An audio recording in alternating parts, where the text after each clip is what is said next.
Hello and welcome. I'm Tom. Today we're exploring some really transformative ideas from Dr. Tadeu Salizuk.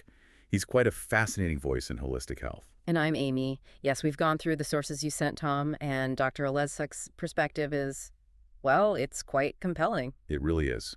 We think this conversation, looking at his insights, offers a genuinely fresh viewpoint on well-being that you'll find incredibly useful. Definitely. What really jumps out is his central idea, right? He suggests that maybe, just maybe, a staggering 70% of chronic diseases today could actually stem from our diet. 70%, that's a huge claim. It is, it's bold. But as we unpack his thinking, especially from his book Health Without Excuses, you start to see the framework behind it.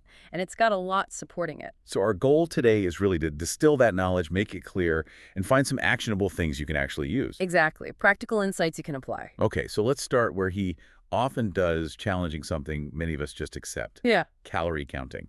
He really breaks down how calories are measured, in a lab. Right, by literally burning the food, seeing how much it heats up water. But that's where it gets really interesting, isn't it? How that lab number relates, or maybe doesn't relate, to our bodies. Precisely. If you connect this to the bigger picture, that lab measure doesn't fully capture what happens inside you. Think about it.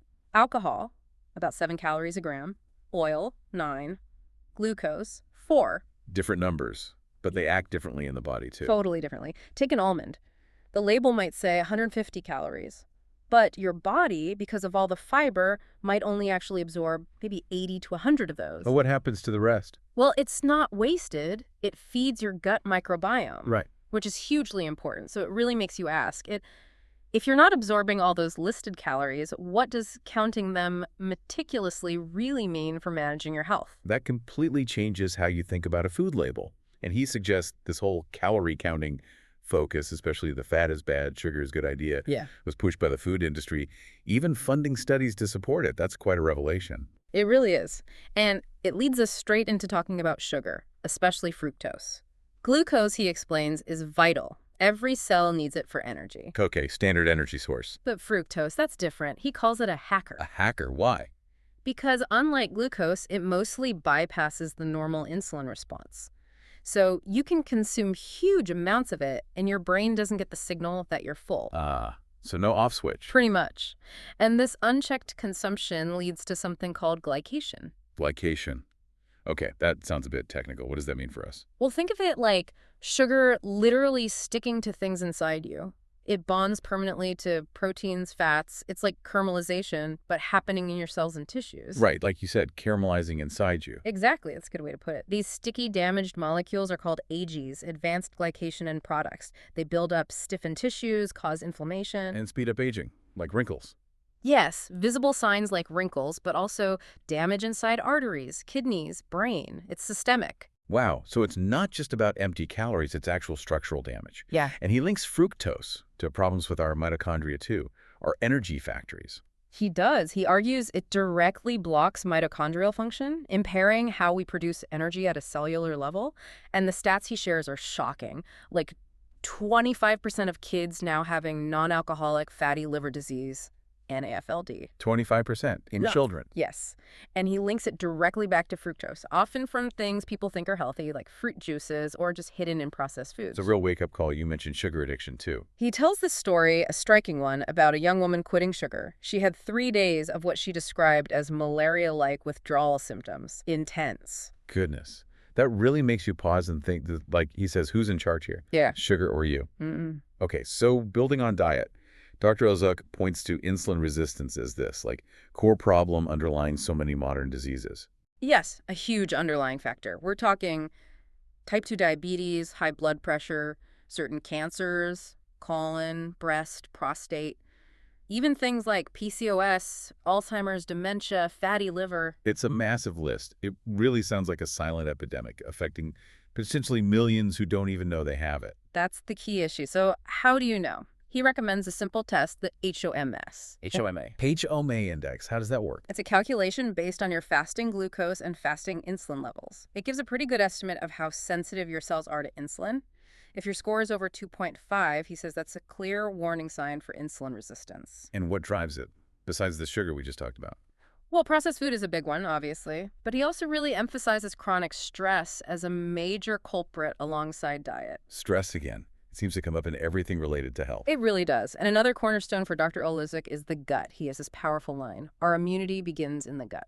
Okay, explain that a bit more. He argues that if your gut lining gets damaged from poor diet, stress, whatever, it becomes leaky.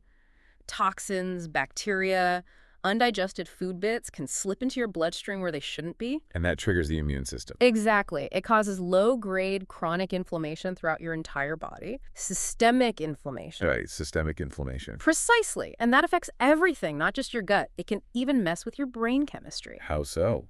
Connecting the gut to the brain. Yeah, these inflammatory signals, the cytokines, can travel to the brain. They can disrupt how you make key neurotransmitters, like dopamine for pleasure, motivation, serotonin for happiness, mood stability. So gut problems could actually show up as anxiety, depression, brain fog. Absolutely. The line between physical gut health and mental well-being gets really blurry. It's all connected. That's huge. So for listeners, what are the simple everyday signs Dr. Olesuk says to watch out for?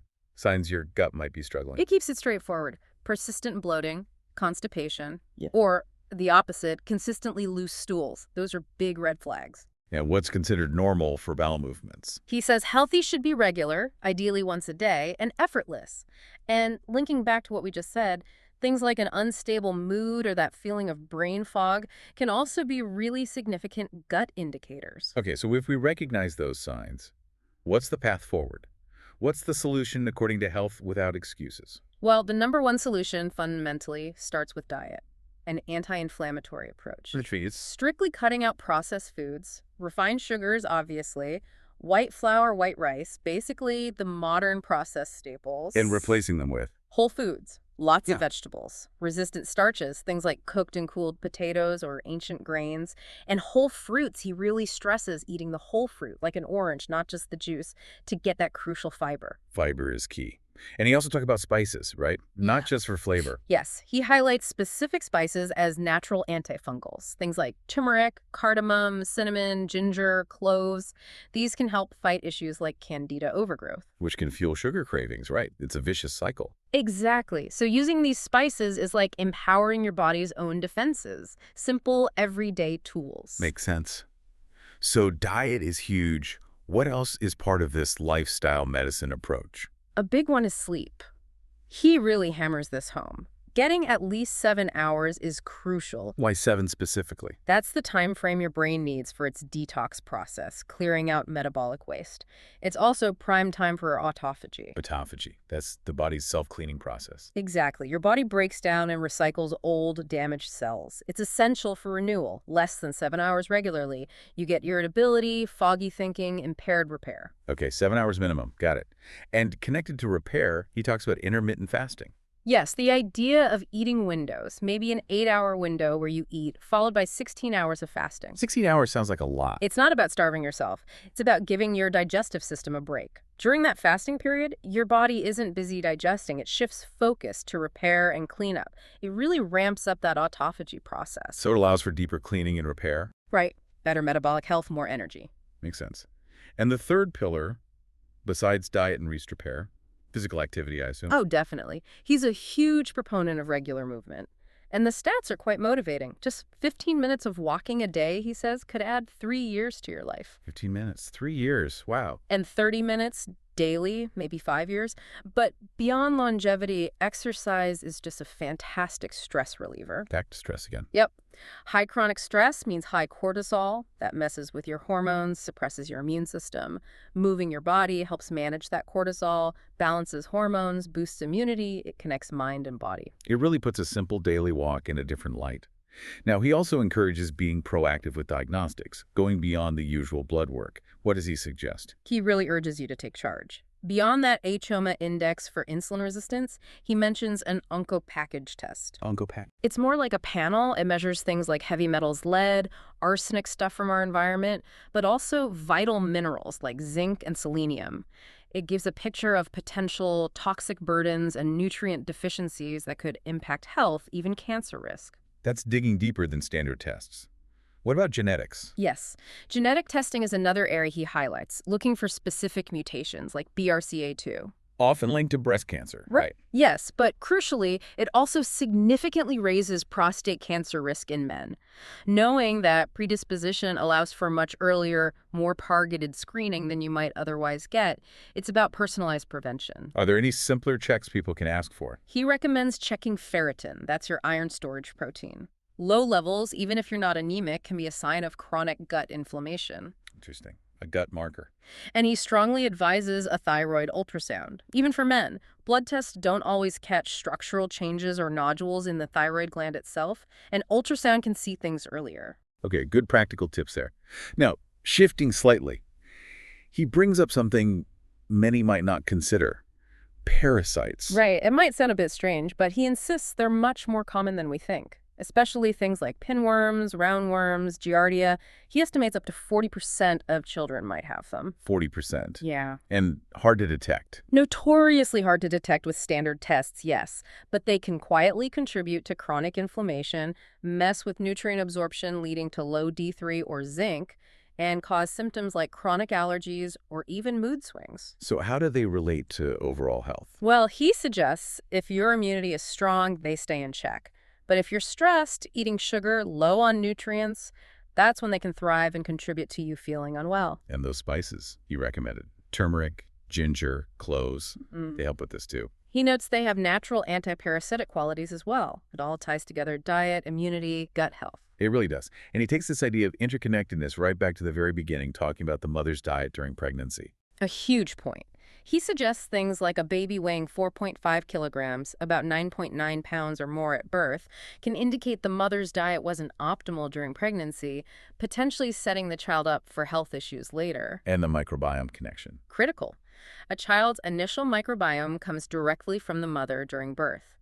That early setup can influence their health trajectory, even their food preferences, like a tendency towards sugar. Wow. And you mentioned C-sections. Yes, pointing out they increase a child's allergy risk by around 40%. But, and this is important, giving specific probiotics right after birth can significantly reduce that risk. So interventions can make a difference. It really emphasizes that our health story starts way before we think. Absolutely. A healthy foundation is key. And this leads to another really important point he makes about shifting norms in medical tests. What does he mean by that? He warns that the normal ranges for things like liver enzymes, cholesterol, etc. have actually changed over the last few decades. They've often widened. Not because we're healthier? No, sadly the opposite. Because the average population health has declined. So what might have been flagged as a concern 40 years ago could now fall within normal limits. It gives a false sense of security. That's quite worrying. Could you give an example? He talks about uterine fibroids. 40 years ago, maybe 10–20% of women had them. Today, it's closer to 60–70%. 60 to 70%. That's a massive jump. Huge.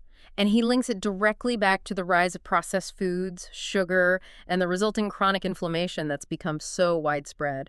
It really puts our modern health landscape into perspective. It certainly does. So if we pull all these threads together, the core message from Dr. Oleszak is pretty clear, isn't it? Our health isn't just random chance or bad genes. No, it's deeply tied to our choices, what we eat, how we handle stress, our daily habits. Exactly. And his own story is quite powerful. Apparently, he transformed his own health after living a very demanding, unhealthy lifestyle for years. It shows it's never too late to make changes. That's inspiring. He really summed it all up with that simple advice. Listen to your body. And if there's one single thing, one first step someone could take away from all this, his advice seems pretty direct. Cut out sugar. Just try it. 2 or 3 weeks, he suggests. See how you feel. Listen to what your body tells you then. That might just be the most powerful starting point for anyone wanting to find their own path to health without excuses. It could make a world of difference. Well, that brings us to the end of our exploration today. Thank you for your attention. You can subscribe our show if you like it. See you next time.